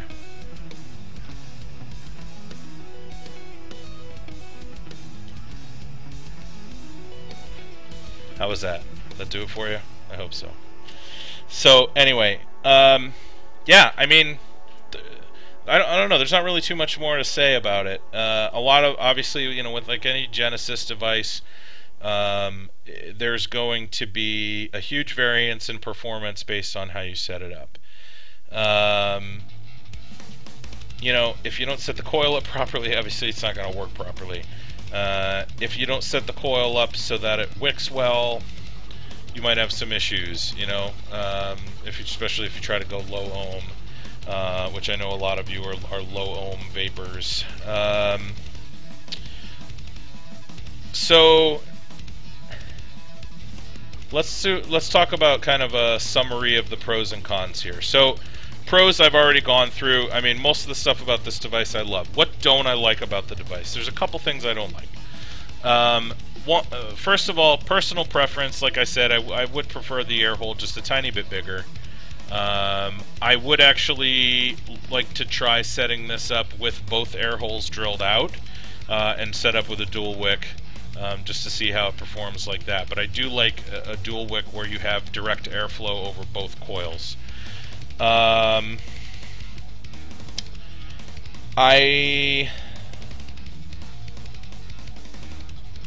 don't love as much as I like the look of the top cap when it's on, I don't love, one thing about this is you take the top cap off, if you don't wipe it down on the inside and wipe down just around the O-ring, sometimes when you put the cap back on, it's going to push some juice down beyond that O-ring where it snaps in, and you get juice in between the tank protector and the tank. And then a little bit of it will seep out around here. So now, let me be clear, it's not leaking, okay? I haven't had any problems with this thing leaking. However, if you don't wipe the edge of the O-ring off before you put the top cap on, sometimes it'll push some of the juice down, and then you get the juice kind of dribbling down, and then you get a little bit of juice coming around the sides there. So it's not a huge deal, but it is an issue in my mind, while it's not a huge one. Good thing though is, you know, there's no connection point there. It's all one single piece of metal, so it's not like that juice is going to leak down onto your battery or anything like that. It's nothing that you have to worry about there. I wish that the wick holes were a little bit bigger. While I am not one of these like extreme low ohm vapors that's going for this like 0.6, 0.5, 0.4, 0.3 ohm like crazy high wattage, I do like to vape around like 1 ohm, sometimes 0.9, occasionally 0.8, but I usually stick to 0.9 to 1, and even with a U-wick, and you know, this U-wick is wicking well, I have noticed that I do need to tilt it to 3 o'clock to get it to keep up with the wicking, and this one is a 0.9 ohm coil. So, you know, maybe it's not really designed for like real low ohm vaping. And that's fine.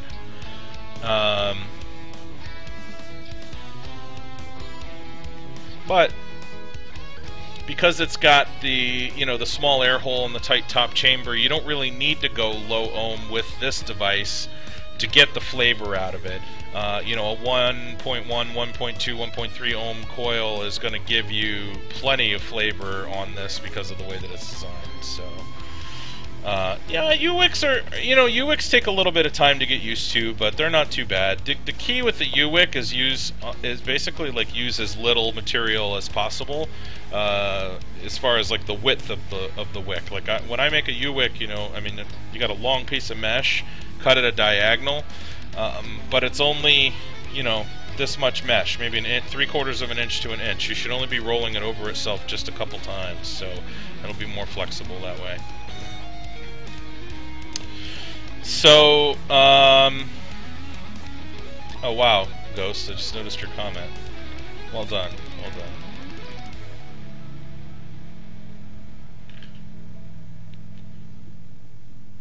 Here, have some vapor, Fred. He doesn't even care. Anyway, so honestly, I think that's really it. Everything else about it I like.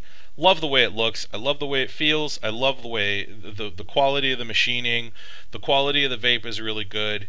You know, I like to have a device that I can, if I'm feeling, you know, if I'm feeling a little frisky, I can push it down to 0.8 ohms if I want to without having, you know, wicking issues. So, I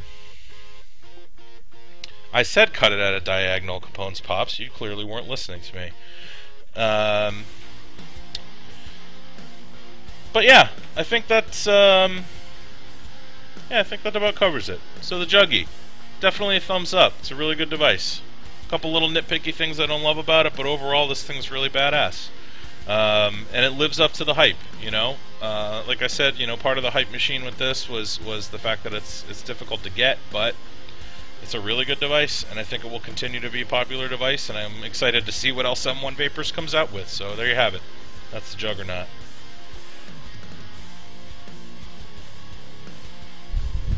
Come on up here, dude. You know I'd kick your ass. But I love you. Let's see.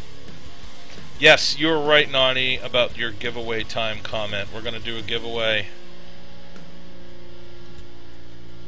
Hold on a sec. This next giveaway, are you guys still here, Boondock Vapes? Yes, you are.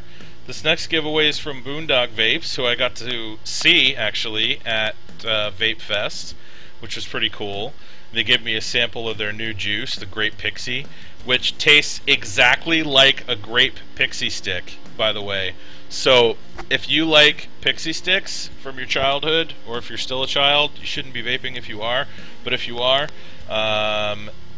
or maybe you're an adult that still enjoys grape pixie sticks, It tastes just like one. You know what, I say that hasn't even been released yet, Boondock? Is it on the site? I didn't check.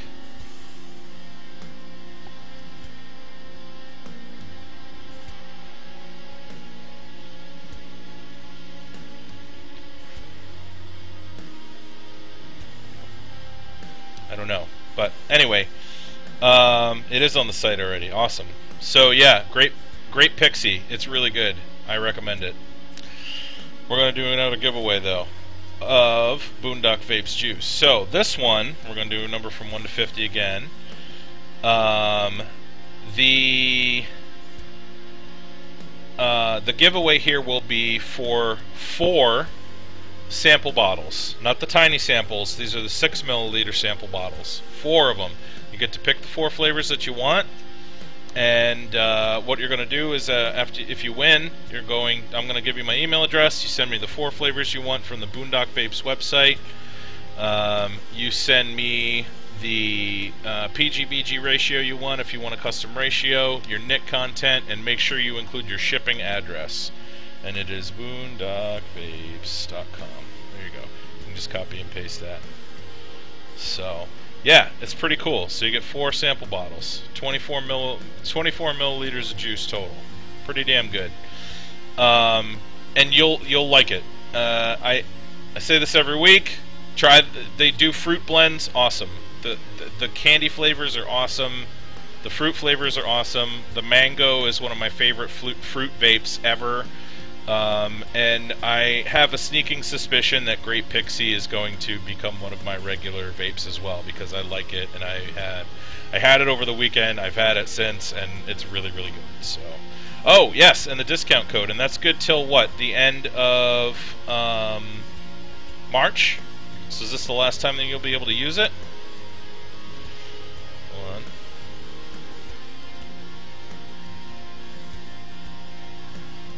And that discount code is, hold on, that's the discount code, Booney10. And I think it's only good for the rest of the March, but Deb or Mario, I'm not sure which you was in the room. Yep, just for this month. So if you're planning on trying them out, now's the time, because the discount code's gone in another 4 days. So anyway, so let's pick a number. When I say go in chat, pick a number from 1 to 50. And whoever wins, you're going to get some juice. And if you've won already, please refrain from participating. Thank you. Yes, Strawberry Daiquiri is awesome. I like that one a lot too. That one's actually one of my 3 favorites.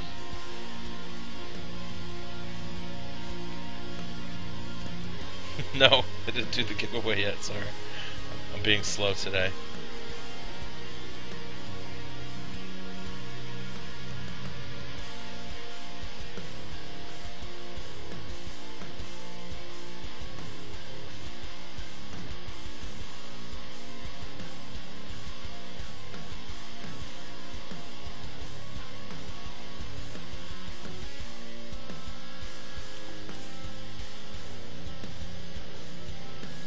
Oh, no problem.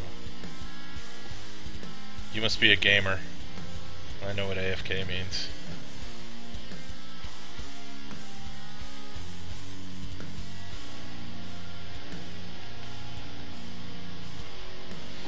Alright. Give you guys a few more seconds, and when I type stop in chat, no more numbers, please.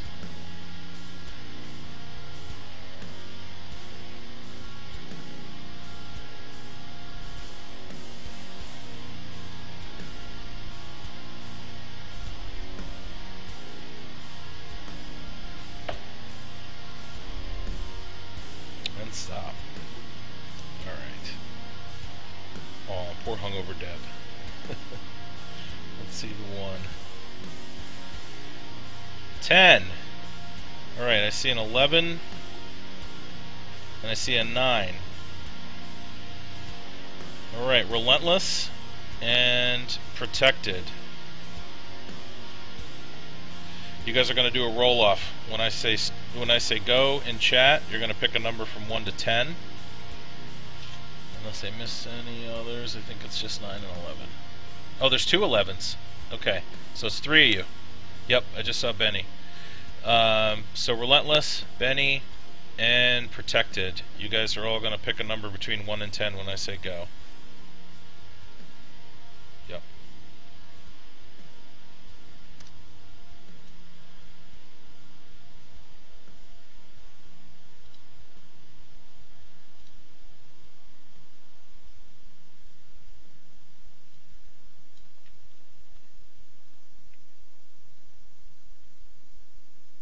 Come on, Benny.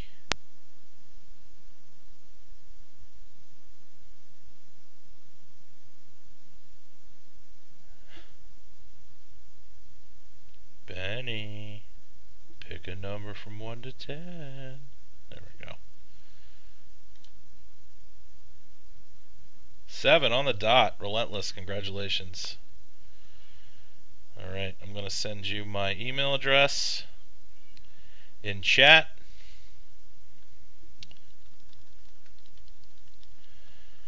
Here you go. And you are going to email me. You're welcome. You're going to thank you, Boondock Vapes. You're going to email me your 4 juices that you want, the Nick content that you want, and if you have a specific VGPG need, let me know that as well. And please make sure you include your shipping address as well. So we got about 10 minutes left. So what we usually do is for the last 10-15 minutes we'll do a little open discussion. If you guys have any questions about anything e-cig related, anything about rebuildables, anything about Genesis style devices, anything that we covered tonight, anything we've covered on previous shows, feel free to chime in and ask away, and I will do my best to answer, or hopefully some others in chat can help out as well. So fire away. We got 8 minutes left.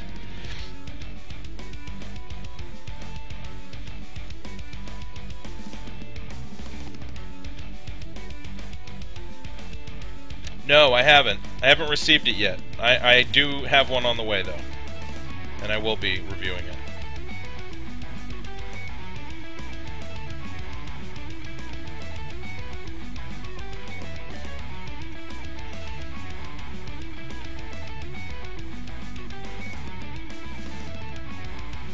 This enchanting tune, this I believe is actually Animals as Leaders.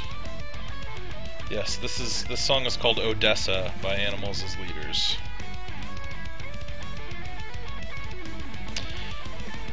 Yeah, it looks good. It looks promising, Springfield. I'm excited about that one. I'm excited about the Origin too. I'll be getting one of each of those fairly soon. I'm not sure if either of them have shipped yet, but I've already, you know, I'm on the list, paid up, everything, just waiting for them at this point. So that's right. No, it's Tosin, Benny. It's Tosin, not Tobin. But I know what you meant. His name's Tosin Obasi.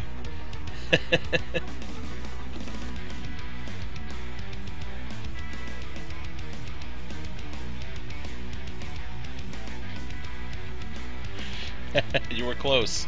Yeah, he's a beast. Alright, thanks, Naughty. Take it easy.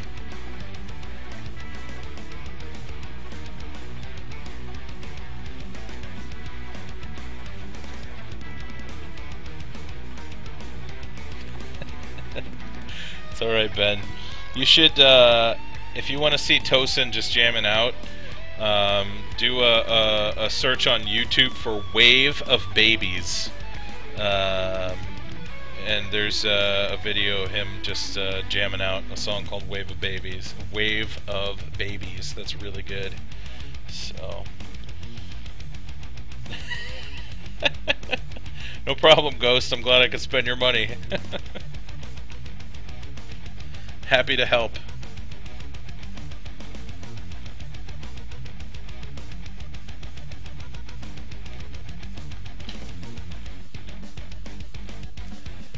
Yeah, Wave of Babies is fun. I forget, Benny, you have really good taste in music. You should listen to Cloud Kicker sometime too, if you haven't heard them. They play often during my. That's Fred waving his tail in front of the camera, by the way, from the other side of the. Come on, dude, stop.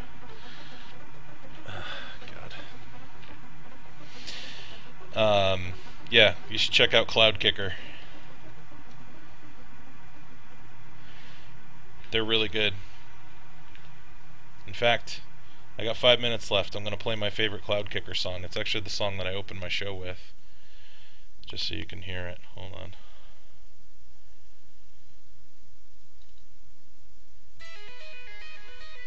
This is Hold On by Cloud Kicker. Oh. Dude. What's your deal?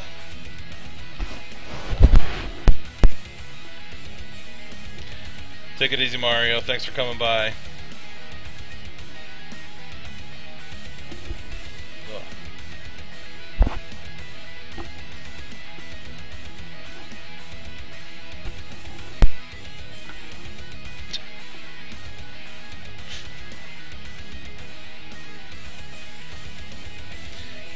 Anything else you guys want to chat about other than metal?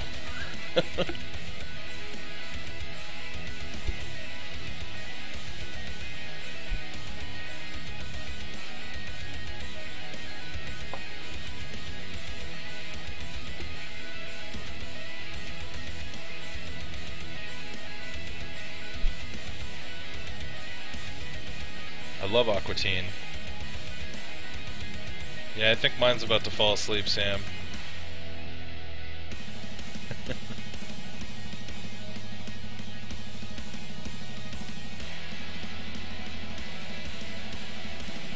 Check my Facebook messages. Alright, I will.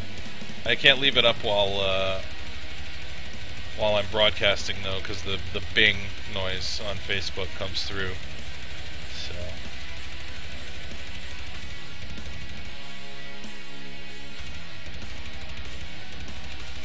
my favorite rebuildable dripper, if you classify the Chalice as a dripper, even though it's bottom fed, I would say the Chalice. Aside from that, I haven't used a ton of them, to be honest with you. I have a few that are coming, and we'll be doing some more rebuildable dripper reviews in the near future, so I'll have a little more experience with those. I am on the list for the Hellfire dripper. I don't know when that's going to come. I'll be getting a Nimbus soon, an Immortalizer soon. I have used an ERA. I like the ERA. No, the Nimbus is on the way though. I actually just paid for it and should be getting it probably beginning of next week, so maybe that'll be 2 weeks from now. We'll see.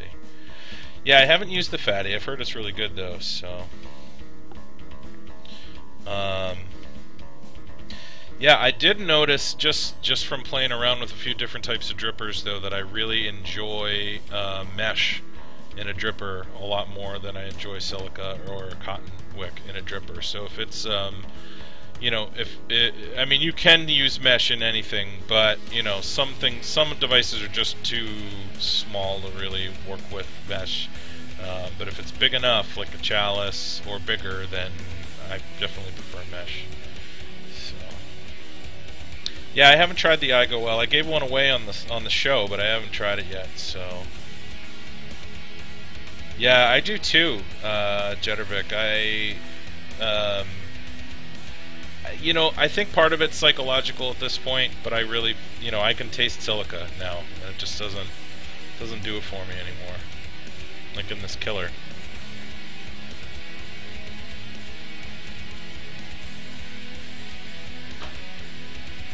Alright guys, so we only got about a minute left, so if you have any last minute questions, fire away, and we'll be wrapping up here. So thanks everyone for coming. Oh, Frank wants to say hi. This is the other one. This is Mr. Frank. This is Fred's twin brother. He's much larger though. You gonna look at the camera?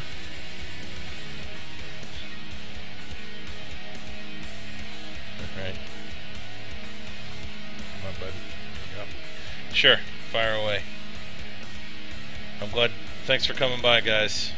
I'll take Relentless question real quick, and then we'll wrap up and pass it over to Sam.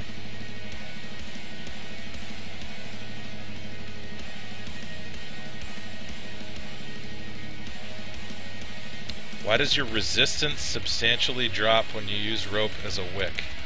Drop as in go. So, I mean, it goes down, like as in from like 1.2 to 0.7, 0.8, something like that.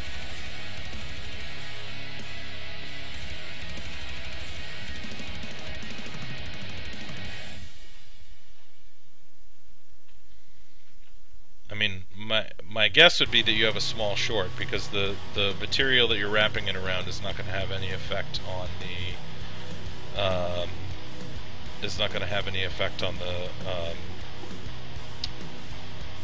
the resistance. It's going to be the length of the wire and the coil itself. So it's either a small short, or maybe the diameter is not quite the same. Oh yeah, then that's definitely a short of some kind that you have there, because it wouldn't drop that much for sure. Yeah, you're gonna want to try draining the juice and pulse firing it a few times. See if you get any hot spots that crop up once the juice is gone, and see if you can pulse fire those out, and then measure it again. Yeah.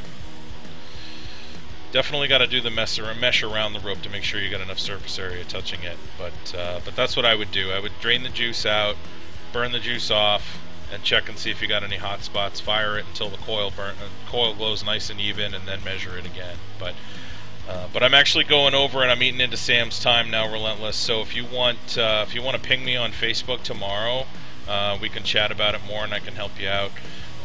But I'm sorry, Sam, I'm running over on you, and I gotta shut down for the night, guys. But thank you for coming. Appreciate everybody showing up for the show, and hopefully I'll see all you guys next week. And next week we're going to be talking about some more interesting, fun stuff, including something that's going to be maybe a little more readily available and a little more reasonably priced, but still performs really well. So that should be exciting. And we'll also be talking about the opposite end of the spectrum with something incredibly rare and annoyingly expensive. So that'll be fun too. Alright guys, well thank you so much for the show. Benny, I'm going to talk to you before next week. You know what about. We talked about it at Vape Fest. So, yeah, have a good night everybody. I'm going to clear out here for Sam. Sam, have a great show. Good luck, and have a good night.